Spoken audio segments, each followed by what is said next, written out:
Hey folks, in this video I will be talking about the differences between foam and air sleeping pads, their pros and cons, and when one is better than the other. I want to say that this isn't a sponsored video in any way. I bought everything myself and these are my honest opinions. So let's get started.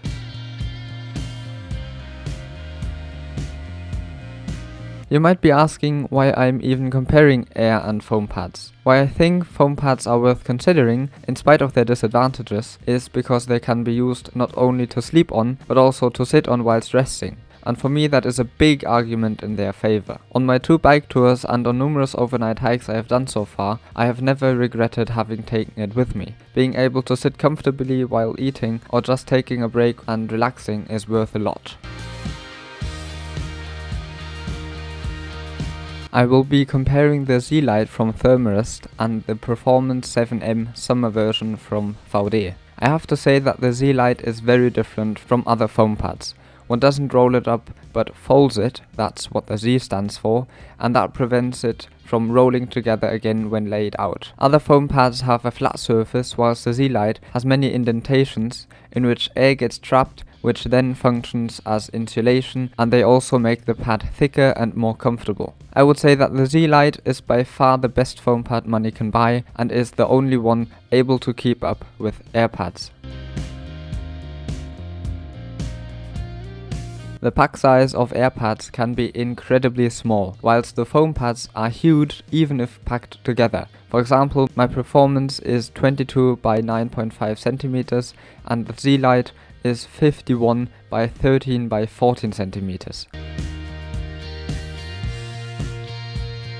Air pads tend to be a lot heavier than foam pads, sometimes even double or triple their weight. Interestingly, my Performance 7 weighs the same as the Z-Lite, only 410 grams. But that is because it's a summer pad and so it doesn't insulate that well.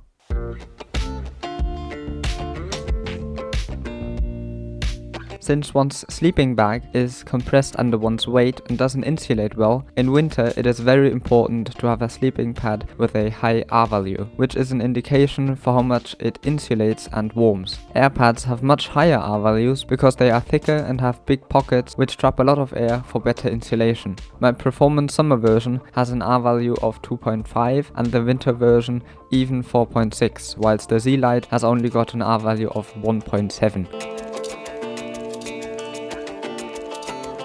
Air pads are a lot more comfortable. They are thicker and you can lie on your side. My Performance 7 is, as the name indicates, 7 centimeters thick. Foam pads are harder, making sleeping on your side very uncomfortable. The Z-Lite is only 2 centimeters thick, but if one compares that to an air pad, which hasn't got any air inside because it has ripped, believe me, it is a dream. And that brings us to the next point.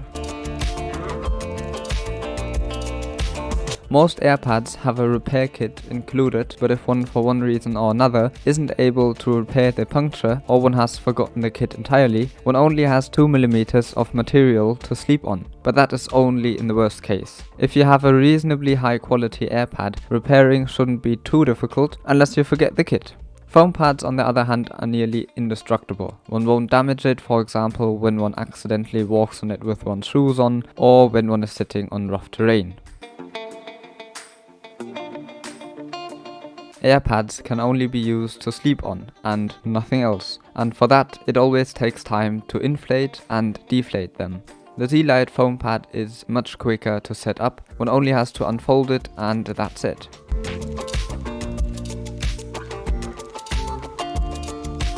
A high quality air pad costs roughly 150 to 200 euros. Some say that one has to use a bag to inflate the air. I am not of that opinion, but if one is, one also has to buy that. One pays more for a product that is less durable, which one can only use to sleep on and which is heavier, but which is also a lot more comfortable and very compact when not in use. A foam pad on the other hand has a huge pack size and doesn't come close when it comes to comfort, but which only costs a fraction, is lighter, is nearly indestructible and therefore can also be used to sit on and rest even on rough terrain.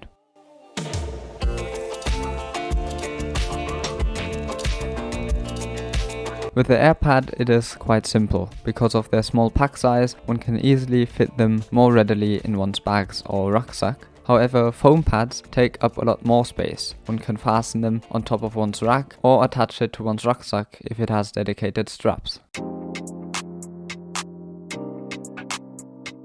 A big argument for buying an air pad is that even though it is heavier and it can only be used to sleep on, because it is so comfortable that one sleeps so well and regains one's strength, that one doesn't need the benefits of foam pads, such as being able to sit more comfortably whilst having breakfast. Additionally, it has a small pack size, which is great when one just hasn't got the space to carry a foam pad, and also when going somewhere where it's cold, they are the better option because they have much higher R values. So I would recommend trying out a foam pad first, because it costs less, perhaps a friend has got one which one can try, and because cheap air pads, in my opinion, are not worth buying. If you can't sleep well at all, I would recommend buying an air pad, but then it's worth buying a good one, since cheap ones break more easily and only end up as waste.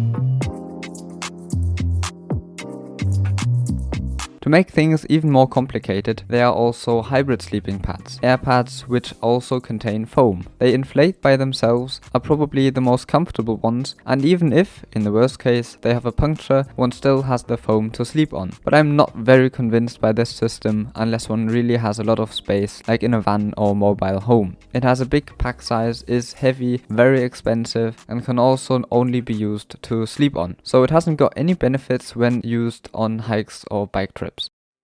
What is your opinion? Which system do you favor and why? Let me know in the comments down below. If you liked this video, give it a thumbs up, and if you are interested in bicycle gear and bikes in general, consider subscribing to my channel. Thanks for watching, enjoy your day with a nice ride, and see you soon. Bye!